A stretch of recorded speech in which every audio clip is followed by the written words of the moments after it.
माता की। ये कानपुर की आवाज नहीं है।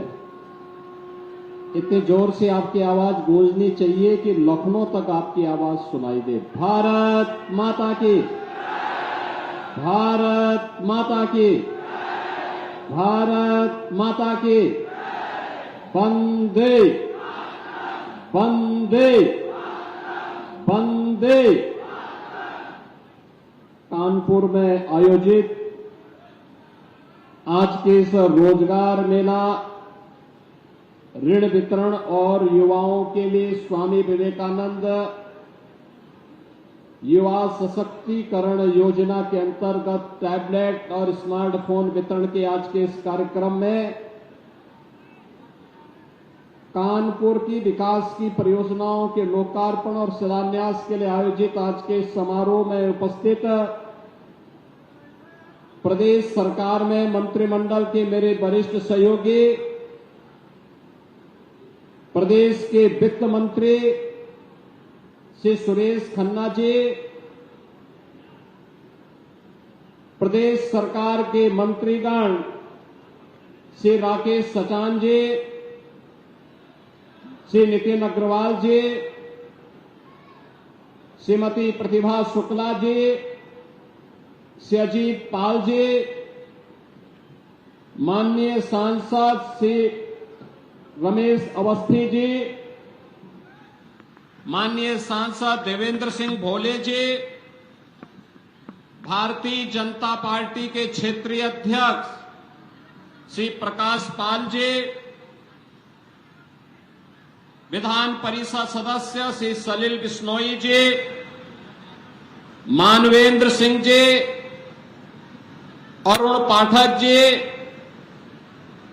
भारतीय जनता पार्टी के जिला के अध्यक्ष श्री दीपू पांडे जी, शिवराम सिंह जी, दिनेश सिंह कुशवाहा जी, महापौर श्रीमती परिमला पांडे जी, जिला पंचायत अध्यक्ष श्रीमती स्वप्निल वरुण जी, माननीय विधायक गण श्रीमती नीलिमा कटियार जी, सुरेंद्र नैथानी जी, महेश त्रिवेदी जी, अभिजीत सिंह सांगा जी, राहुल बच्चा सोनकर जी, श्रीमती सरोज कुरील जी,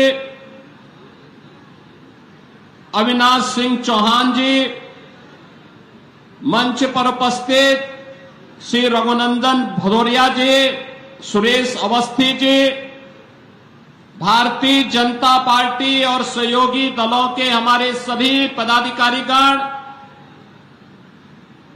कानपुर के मेरे सभी युवा साथियों और उपस्थित बहन और भाइयों, आज मुझे एक बार फिर से कानपुर के जनता जनार्दन के प्रति कृतज्ञता ज्ञापित करने और यहां के युवाओं के लिए कुछ विशिष्ट योजनाओं के साथ आने का सौभाग्य प्राप्त हुआ है। आज के इस अवसर पर इन सभी योजनाओं की सौगात देते हुए मुझे अत्यंत आनंद की अनुभूति हो रही है। इस अवसर पर मैं सबसे पहले कानपुर वासियों का हृदय से आभार व्यक्त करता हूं कि अभी हाल ही में संपन्न लोकसभा चुनाव में आपने भारतीय जनता पार्टी के प्रत्याशी श्री रमेश अवस्थी और श्री देवेंद्र सिंह भोले जी को विजयी बना के भेजा। इसके लिए आपके प्रति, कानपुर वासियों के प्रति हृदय से आभार व्यक्त करते हुए बदले में 745 करोड़ की योजनाओं की सौगात हम लोग कानपुर वासियों को दे रहे हैं। इसकी भी मैं हृदय से बधाई देता हूं। बहनों और भाइयों, आज नौजवानों के सपनों को उड़ान देने के लिए जहां रोजगार की एक बड़ी योजना को लेकर के 50 कंपनियों के द्वारा एक साथ 1000 से अधिक नौजवानों को रोजगार वितरण के इस कार्यक्रम के साथ जोड़ने के लिए हम लोग यहां पर आए हैं। वहीं सैकड़ों उद्यमियों को लोन देने के लिए भी आज यहां लोन मेला भी लगा है। तो लगभग 8000 युवाओं को युवा सशक्तिकरण योजना के अंतर्गत टैबलेट और स्मार्टफोन का वितरण भी हुआ है। इस अवसर पर इन सभी युवाओं के लिए, इन सभी रोजगार प्राप्त करने वाले युवाओं के लिए, लोन प्राप्त करने वाले उद्यमियों को भी मैं हृदय से बधाई देता हूं, अपनी शुभकामनाएं देता हूं। बहनों और भाइयों, आपने डबल इंजन की सरकार उत्तर प्रदेश के अंदर देखी है। सरकार ने सुरक्षा का, सुशासन का और विकास का एक मॉडल दिया है, और ये मॉडल इस रूप में दिया है जिससे आपका वर्तमान भी उज्जवल हो और भविष्य की एक नई अभिलाषा के साथ, आकांक्षा के साथ आप आगे बढ़ सके। और इस विश्वास के साथ आज डबल इंजन की सरकार प्रदेश के अंदर कार्य कर रही है। आपने 2017 के पहले के उत्तर प्रदेश को भी देखा है। 2017 के पहले उत्तर प्रदेश अपनी पहचान के लिए मोहताज था। अराजकता चरम पर थी, गुंडागिर्दी उत्तर प्रदेश की पहचान बन चुकी थी। हर पर्व और त्योहार के पहले दंगे होते थे। बेटी और व्यापारी दोनों सुरक्षित नहीं थी। प्रदेश के अंदर कोई आना नहीं चाहता था, और जो नौजवान उत्तर प्रदेश के बाहर जाता था उसके सामने स्वयं पहचान का संकट खड़ा हुआ था।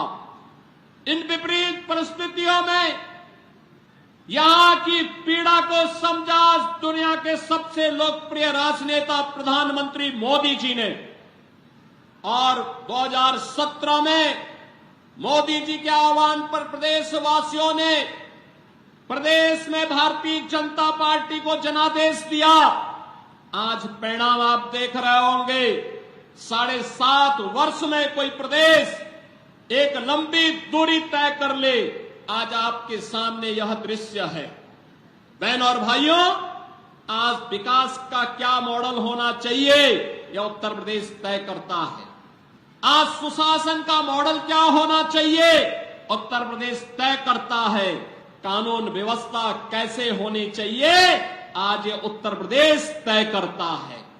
लेकिन इससे पहले के दृश्य क्या थे? बहनों और भाइयों, मैं भी आ रहा था, कार्यक्रम स्थल पर आ रहा था, और जैसे ही मैंने वित्त मंत्री से पूछा, हम दोनों एक ही गाड़ी में थे, मैंने कहा खन्ना जी आपने इस इमारत को देखा है, ये क्या है? खन्ना जी ने कहा हां, यही लाल इमली है। बहनों और भाइयों, कानपुर की लाल इमली जो कानपुर की पहचान बन चुकी थी, क्यों बंद हो गई? एक कांग्रेस के बेईमानी और भ्रष्टाचार का एक स्मारक बन चुका है। जहां यहां के नौजवानों को नौकरी और रोजगार मिलना चाहिए था, हजारों लोगों के परिवारों का पेट पलता, आज वो इनके भ्रष्टाचार का एक स्मारक बन करके चिढ़ा रहा है। लेकिन हमारी सरकार ने तय किया है लाल इमली का पुनरुद्धार करने के एक बड़े पैकेज के साथ हमारी सरकार आगे बढ़ने जा रही है। सिख यूनिट को पूरी लैंड और पुनरुद्धार के एक व्यापक पैकेज का कार्य हमारी सरकार ने आगे बढ़ाया है, और यही कहने के लिए आज मैं आपके पास आया हूं। बहनों और भाइयों, इस समाजवादी पार्टी, आप इनके कारनामों से तो परिचित हैं। इतिहास की पुनरावृत्ति लोग कर रहे हैं। गुंडागिर्दी इनकी पहचान थी, अराजकता इनकी पहचान थी, बेटी और व्यापारी पर सुरक्षा पर खतरा पैदा करना इनकी पहचान थी। इनके समय में क्या क्या नहीं होता था कौन नहीं जानता है। और यहां पर इनका दिखाने वाला चेहरा एक है और अंदर कुछ और है। यह दृश्य देखना है तो सीसामऊ की जनता को उपचुनाव का सामना करना पड़ रहा है, इसलिए क्योंकि गरीब की संपत्ति पर कैसे कब्जा किया जाता है, कैसे दंगे भड़काए जाते हैं। दंगे भी उस दिन भड़काने का साजिश होता है जिस दिन महामहिम राष्ट्रपति जो इसी माटी के सपूत हैं, वे जब कानपुर की धरती पर आए थे, उस दिन कांग्रेस समाजवादी पार्टी का विधायक इसी सीसामऊ को, कानपुर को दंगों की आग में झोंकने का साजिश रचता है। बहनों और भाइयों, आज वो अपने कृत्यों का सजा भुगत रहा है। लेकिन मैं आपसे कहने के लिए आया हूं, आपने जनादेश 5 वर्ष का दिया था, लेकिन आपको उपचुनाव का सामना करना पड़ रहा है। यहां का विकास बाधित हुआ है। समाजवादी पार्टी प्रदेश के अंदर अराजकता पैदा करने की अपनी कुत्सित मंशा से आज भी वह कहीं भी जब भी उसको मौका मिलता है उस अवसर को वह जाया नहीं होने देती है।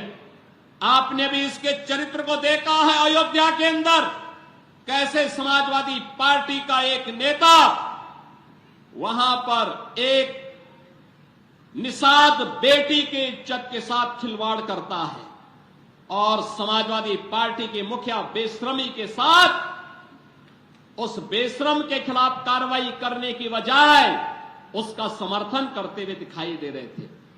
आपने इनका दूसरा दृश्य लखनऊ में देखा, एक बेटी अपने पिता के साथ मोटरसाइकिल से चल रही है, अचानक बरसात होती है, पानी भरता है और इनके गुंडे सड़क पर किस तरीके से उस बेटी को गिराने का कार्य करते हैं। और तभी मैंने कहा था, जब इनके एक नेता ने सदन में कहा कि सद्भावना ट्रेन चलानी चाहिए, हमने कहा सद्भावना ट्रेन इनके लिए नहीं, इनके लिए बुलेट ट्रेन चलेगी, बुलेट ट्रेन। बहनों और भाइयों, इनका तीसरा मॉडल देखना है तो कन्नौज में देखिए, ये नवाब ब्रांड कांग्रेस इसी समाजवादी पार्टी की पहचान है। ये समाजवादी पार्टी की पहचान है। कैसे अनैतिक तरीके से अर्जित की गई संपत्ति और उस संपत्ति के माध्यम से कैसे बेटियों की इज्जत के साथ बड़ी बेशर्मी के साथ ये लोग खिलवाड़ करते हैं। ये तीसरा दृश्य आपने कन्नौज का देखा है। और बाकी तो अगर इनके इतिहास के पन्नों को लड़ते हुए आप जाएंगे तो बहनों और भाइयों, काले कारनामों से इनका पूरा इतिहास भरा पड़ा है। लाल टोपी है लेकिन काले कारनामों के लिए लोग जाने जाते हैं और इसीलिए मैं आपको एहसास कराने के लिए आया हूं, इस सीसामऊ को सीसामऊ ही बने रहने दीजिए। मां गंगा की पवित्र धारा के आगोश में आकर के इसे हमें कानपुर के एक विकसित रूप को एक मॉडल रूप में से प्रस्तुत करना है। और आज उन्हीं की सौगात लेकर के मैं आपके पास आया हूं आपसे कहने के लिए।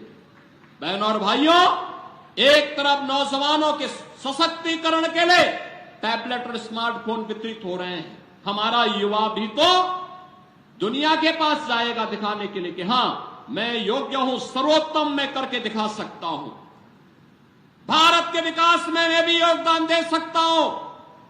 और हमने उत्तर प्रदेश के अंदर पिछले 7-7.5 वर्ष में जो किया, आपके द्वारा चुने गए जनप्रतिनिधियों के सहयोग से, आपके आशीर्वाद से, प्रधानमंत्री मोदी जी के नेतृत्व और मार्गदर्शन में, उसके परिणाम आज हम सबके सामने हैं। आज आपने देखा होगा 6.5 लाख नौजवान सरकारी नौकरी प्राप्त करता है। किसी को सिफारिश कराने की नौबत नहीं आती, किसी को कहीं कोई घूसखोरी की नौबत कहने की शिकायत नहीं होती। और अगर किसी ने दुस्साहस किया तो उसको हम वहीं से उठा करके सीधे जेल की शिकंजों के अंदर डालते हैं और कहते हैं जो युवाओं के भविष्य के साथ खिलवाड़ करेगा उसकी जगह जेल होगी। और जेल ही नहीं बल्कि बाप दादों की जो पुरखों की जमीन है उसको भी जब्त करके फिर गरीबों में बंटवाने का काम भी कर रहे हैं। ऐसे लोगों के खिलाफ सख्त कार्रवाई हो रही है। कानून व्यवस्था की सुदृढ़ स्थिति, सुशासन और इंफ्रास्ट्रक्चर के लिए जो कार्य हुआ, आज यही उत्तर प्रदेश जब 6 वर्ष के बाद 7 वर्ष के बाद अपना ग्लोबल इन्वेस्टर समिट करता है तो बहन और भाइयों 40 लाख करोड़ रुपए के निवेश के प्रस्ताव उत्तर प्रदेश को प्राप्त होते हैं। और इसीलिए मैं आज कहने के लिए आया हूं, अगले 2 वर्ष के अंदर हम 2 लाख सरकारी नौकरी नौजवानों को देने जा रहे हैं। सरकारी नौकरी 2 लाख, मैं जो कह रहा हूं नोट करना, 2 लाख सरकारी नौकरी, जिसमें से 60,200 से अधिक नौजवानों को पुलिस की भर्ती की प्रक्रिया वर्तमान में चालू है।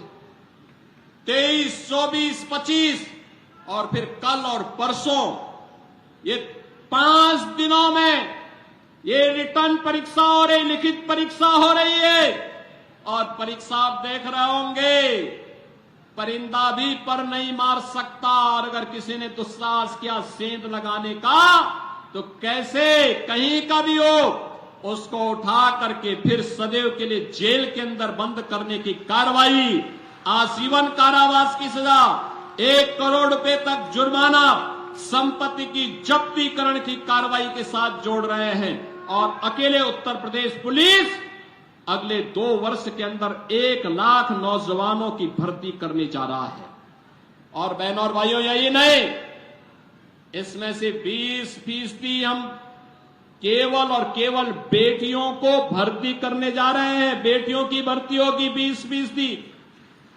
बेटियों की भर्ती इसलिए इस समाजवादी पार्टी से जुड़े हुए जो उदंड और उच्छृंखल प्रवृत्ति के सहोदे हैं, इनकी सड़कों पर ठुकाई करने के लिए बेटी जब पुलिस में भर्ती होगी तो वह उसका उपचार करने की स्थिति में होगी, इनके गुंडागर्दी का उपचार भी करेगी और सड़कों पर ही उनसे निपटेगी। बहनों और भाइयों, ये प्रक्रिया चल रही है और आप देखना, नौकरी एक तरफ होगा, प्रधानमंत्री जी ने मिशन रोजगार का लक्ष्य दिया है, 2 लाख सरकारी नौकरी देंगे, 1 करोड़ से अधिक नौजवानों को जो प्रदेश के अंदर निवेश के प्रस्ताव आए हैं और उन्हें हम आज शिलान्यास के माध्यम से आगे बढ़ा रहे हैं। 1 करोड़ नौजवानों के लिए यहां पर हम नौकरी देने जा रहे हैं और 50 लाख नौजवानों को प्रधानमंत्री मुद्रा योजना, प्रधानमंत्री स्वरोजगार योजना, मुख्यमंत्री युवा स्वरोजगार योजना, 1 डिस्ट्रिक्ट 1 प्रोडक्ट की योजना, पीएम विश्वकर्मा योजना, पीएम स्वनिधि योजना और उत्तर प्रदेश में मुख्यमंत्री विश्वकर्मा श्रम सम्मान योजना के माध्यम से स्वतः रोजगार की योजना के साथ जोड़ने के बड़े कार्यक्रम के साथ आगे बढ़ रहे हैं। आज हमारा कानपुर भी ट्रैफिक जाम की समस्या से मुक्ति की ओर आगे बढ़ रहा है।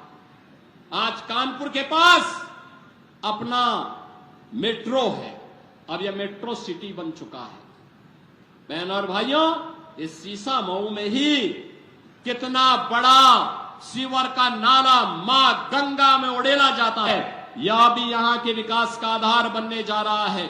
डिफेंस मैन्युफैक्चरिंग कॉरिडोर यहां का आधार बनने जा रहा है। और इसीलिए मैं आप सबसे अपील करने के लिए आ रहा हूं, एक तरफ विकास, सुशासन और सुरक्षा का मॉडल भारतीय जनता पार्टी का, और दूसरी तरफ अराजकता, गुंडागर्दी, दंगा जिनकी पहचान है वह कांग्रेस और समाजवादी पार्टी है। और इसीलिए मेरी आप सबसे अपील होगी कि गुंडागर्दी और अराजकता को बेटी की सुरक्षा के साथ और व्यापारी के सम्मान के साथ खिलवाड़ करने वाले ऐसे गुंडों को सार्वजनिक जीवन में आने का कोई भी अधिकार नहीं होना चाहिए। उन्हें हर हाल में रोकना ही होगा और इसी की अपील करने के लिए मैं आज आपके पास आया हूं। मैं आज के इस अवसर पर एक बार फिर से कानपुर वासियों का हृदय से धन्यवाद ज्ञापित करता हूं कि उन्होंने लोकसभा चुनाव में श्री रमेश अवस्थी को कानपुर से और श्री देवेंद्र सिंह भोले जी को कानपुर देहात से, अकबरपुर से आपने सांसद बना करके देश की सर्वोच्च पंचायत में भेजा है और उसी के लिए कृतज्ञता ज्ञापित करने के लिए मैं आपके पास आया हूं। बहनों और भाइयों, मैं आपको आश्वस्त करने के लिए आया हूं। ये सीसा मऊ, ये समाजवादी पार्टी के पाप का घड़ा यहां फूट चुका था और उसकी सजा भुगत रहा था। उससे मुक्ति करने के लिए आज ये मंच आपके पास आया, आपसे कहने के लिए विकास की जितनी भी योजनाएं यहां के संगठन और खन्ना जी के नेतृत्व में जो मेरे पास दी हैं, उन सभी योजनाओं को हमने स्वीकृति दी है। आज उसका शिलान्यास भी हो रहा है। ये जितने शिलापट लगे हुए हैं, यहां के नगर विकास से जुड़े हुए, विद्युत विभाग से जुड़े हुए, विकास प्राधिकरण से जुड़े हुए, त्वरित योजना से जुड़े हुए, पीडब्ल्यूडी से जुड़े हुए, अन्य संबंधित विभागों से जुड़े हुए, सिंचाई विभाग से जुड़े हुए प्रोजेक्ट हैं। लेकिन साथ साथ कानपुर की भी विकास परियोजनाओं के शिलापट लगे हुए हैं और मैं आपको आश्वस्त करने के लिए आया हूं। हमने इसलिए सरकार का सबसे वरिष्ठ मंत्री को यहां भेजा है। वह सीसा मऊ और कानपुर की समस्या का समाधान भी करेगा और उसके उपचार का रास्ता भी निकालेगा। मैं एक बार फिर से आह्वान करूंगा, लाल इमरी या भ्रष्टाचार का स्मारक न बने, बल्कि यहां के विकास का आधार बने, युवाओं के रोजगार का आधार बने। इसके लिए आपका आह्वान करने के लिए मैं आया हूं कि आपको प्रधानमंत्री मोदी जी के विकसित भारत के सपने को साकार करने के लिए आज जो विभाजनकारी राजनीति है, इसको दरकिनार करते हुए हमें राष्ट्रवाद के आधार पर देश के विकास के लिए, विकसित भारत के सपने को साकार करने के लिए आगे आना होगा। और इसके लिए आह्वान मैं कानपुर वासियों से करूंगा, सीसा मऊ के सभी मतदाताओं से करूंगा कि भारतीय जनता पार्टी ने प्रधानमंत्री मोदी जी के नेतृत्व में पिछले 10 वर्ष में किसी की जाति, मत और मजहब नहीं पूछा। विकास की योजनाओं का लाभ सबको दिया। पर्व और त्योहार शांतिपूर्ण तरीके से मनाए जा रहे हैं। सुरक्षा सबको, सम्मान सबको, लेकिन गुंडागिर्दी और अराजकता फैलाने की छूट किसी को नहीं। विकास की योजनाओं का लाभ सबको दिया जा रहा है। मकान का हो या शौचालय, उज्ज्वला योजना हो या आयुष्मान भारत का कार्ड, रोजगार हो या सम्मान, इस सबको समान रूप से प्राप्त हो रहा है। तो भारतीय जनता पार्टी आपका सहयोग और समर्थन प्राप्त करने की आकांक्षी भी है। और आज इसी विश्वास के साथ मैं आपके पास आया हूं कि कानपुर इस लक्ष्य की प्राप्ति में अपना योगदान देगा।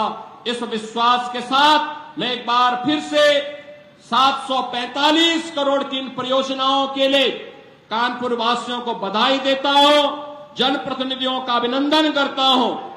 आप सभी नौजवानों को जिन्होंने रोजगार प्राप्त किया है, जिन्होंने टैबलेट प्राप्त किया है, जिन्हें ऋण प्राप्त हुआ है, उन्हें भी हृदय से बधाई देते हुए अपनी वाणी को देता हूं विराम। जय जय श्री राम।